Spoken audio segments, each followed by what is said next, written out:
Kita bersatu dalam doa. Allah Bapa yang bertahta dalam kerajaan surga, kami bersyukur atas anugerah-Mu yang memelihara kehidupan kami, memberi kesehatan dan penyertaan-Mu pada saat ini. Kami ingin bersekutu lewat firman-Mu, biarlah Roh Kudus-Mu yang selalu menyertai kami. Terima kasih Tuhan, dalam nama Yesus Kristus kami berdoa dan mengucap syukur. Amin. Bapak, Ibu, dan saudara yang dikasihi oleh Tuhan Yesus, firman Tuhan yang menjadi renungan buat kita pada hari ini sebelum kita memulai aktivitas kita tertulis dari kitab Mazmur pasal 9 ayat 11. Demikian firman Tuhan. Orang yang mengenal namamu percaya kepadamu, sebab tidak kau tinggalkan orang yang mencari engkau ya Tuhan. Orang yang mengenal namamu percaya kepadamu, sebab tidak kau tinggalkan orang yang mencari engkau ya Tuhan.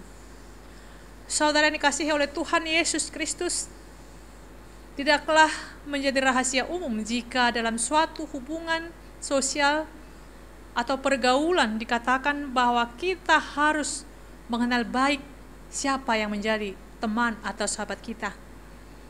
Hal inilah jelas menjadi realita nyata bahwa perkenalan kita pada seseorang itu berkembang pada hal-hal yang khusus, antara lain apa kesukaannya, hobinya, sampai pada titik hal-hal yang bersifat pribadi. Bahkan kita dapat mempercayai dan dipercayai oleh seorang sahabat kita. Hanya orang yang saling mengenallah bisa saling mempercayai. Tidak mungkin orang mempercayakan sesuatu tanpa mengenal orang tersebut. Demikianlah kesaksian pemazmur, bahwa seseorang itu akan mempercayai Tuhan jika dia telah mengenal Tuhan. Melalui pengenalan yang benar akan Tuhan dan kepercayaan yang sepenuhnya akan kemahakuasaan Tuhan, maka jelas Tuhan sendiri akan menyertai umatnya pribadi demi pribadi. Ungkapan-ungkapan yang ditulis Raja Daud dalam Mazmur ini menunjukkan bahwa ia telah mengalami pengenalan kepada Tuhan secara benar dan mendalam. Apabila seseorang semakin mengenal Allah, maka semakin mudahlah seseorang menyerahkan dirinya, bahkan hidupnya kepada Allah. Orang-orang yang mengenal Dia sebagai Allah akan percaya sungguh-sungguh kepadanya sebagai penolong yang sejati, walaupun tidak dapat melihatnya.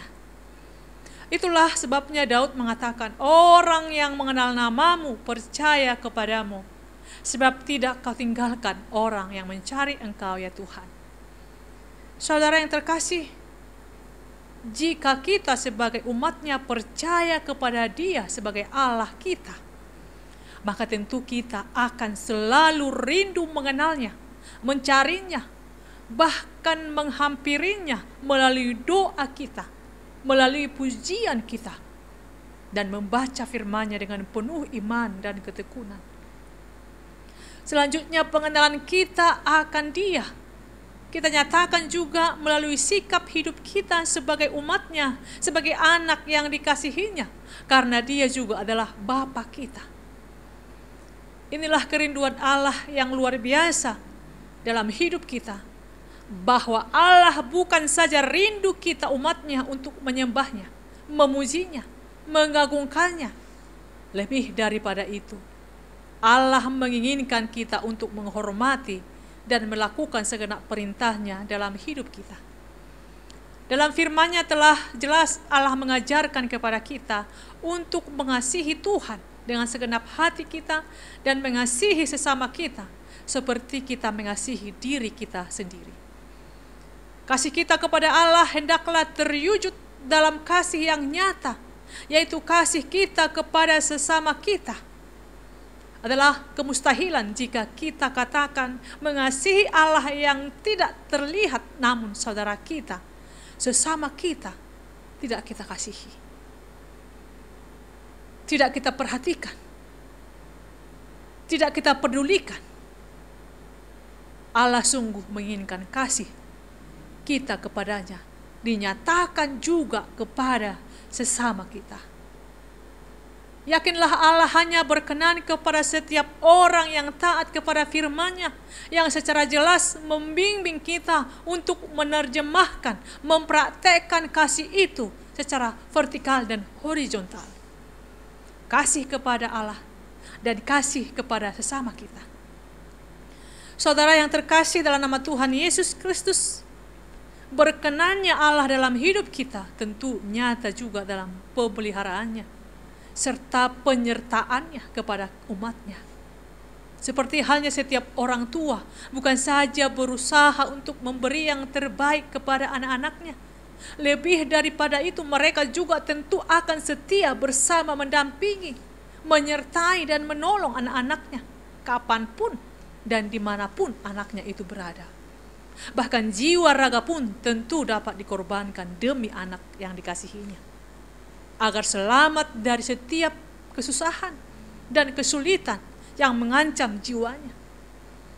Maka lebih daripada itulah, kasih Allah kepada kita, karya anugerah Allah sungguh kekal dan abadi bagi kita. Allah bukan saja berdaulat menciptakan dunia dan seisinya termasuk kita, namun penyertanya pun sempurna. Pengorbanan Kristus bagi kita menjadi bukti nyata bagi dunia bahwa kasih Allah adalah sempurna untuk kita. Dia sempurna berkarya untuk menyelamatkan kita dari segala dosa dan kebinasaan hidup kita. Maka layaklah kita tetap yakin dan percaya bahwa Allah tidak akan meninggalkan kita umatnya seorang diri dalam menghadapi segala pergumulan dan kesulitan dalam hidup kita. Kita harus tetap percaya bahwa hanya Dia Allah yang sanggup menolong hidup kita. Kepercayaan dan keyakinan kita kepada Allah tentulah harus disertai dengan iman yang kuat dan teguh. Karena dengan iman yang kita miliki inilah akan senantiasa membuat kita menjadi anak-anak Tuhan yang dewasa dan tangguh melewati masa-masa yang sulit dalam hidup kita. Ujian dan cobaan yang terjadi dalam hidup orang percaya tidak semata mengajarkan kita untuk bertahan dan setia kepada Allah. Bahkan hal itu terjadi tentu akan membuat kita juga menjadi orang-orang Kristen yang dewasa di dalam iman percaya kita kepada Allah. Bapak, Ibu, dan saudara yang dikasihi oleh Tuhan Yesus, Daud adalah salah satu orang yang memiliki iman yang luar biasa kepada Tuhan. Ia benar-benar mengandalkan Tuhan dalam kehidupannya sejak kecil hingga akhirnya menjadi Raja Israel. Oleh karena itu, dalam nats ini Daud mengubah mazmur yang menunjukkan perlindungan Tuhan terhadap orang-orang saleh. Ia mengatakan bahwa Tuhan adalah tempat perlindungan bagi orang yang terinjak dan mengalami kesesakan. Daud juga mengatakan bahwa Tuhan tidak akan meninggalkan orang yang mencari Tuhan. Hal ini tentu saja timbul karena Daud memiliki pengenalan yang luar biasa kepada Tuhan. Sehingga walaupun Daud mengalami banyak pergumulan, dikejar-kejar oleh Raja Saul sehingga harus melarikan diri dari istana, namun Daud tetap tahu dan percaya bahwa Tuhan akan selalu menjadi tempat perlindungan baginya. Bagaimana dengan kita? Seberapa dalam kita mengenal Tuhan? Kondisi apapun yang kita alami saat ini, hendaknya kita tidak akan mengoyahkan iman dan kepercayaan kita kepada Tuhan. Sehingga kita akan berkata kepada Tuhan, Engkau adalah tempat perlindunganku dan kubu pertahananku, Allahku yang kupercaya. Kiranya pengenalan kita kepada Tuhan mengiring langkah kita setiap saat untuk menjadi pribadi-pribadi yang kuat, tegar, dan dewasa iman kita untuk tetap melangkah dalam kehidupan kita. Marilah mengenal Tuhan dengan sungguh-sungguh agar Dia menyertai kita sepanjang masa. Selamat beraktivitas. Tuhan Yesus memberkati kita. Amin. Kita berdoa. Terima kasih Tuhan, kami sungguh bersyukur atas penyertaan-Mu dalam kehidupan kami. Itulah yang menjadi kekuatan iman dalam kehidupan kami, apapun yang kami hadapi, baik menghadapi kesulitan dan kesusahan dalam hidup ini.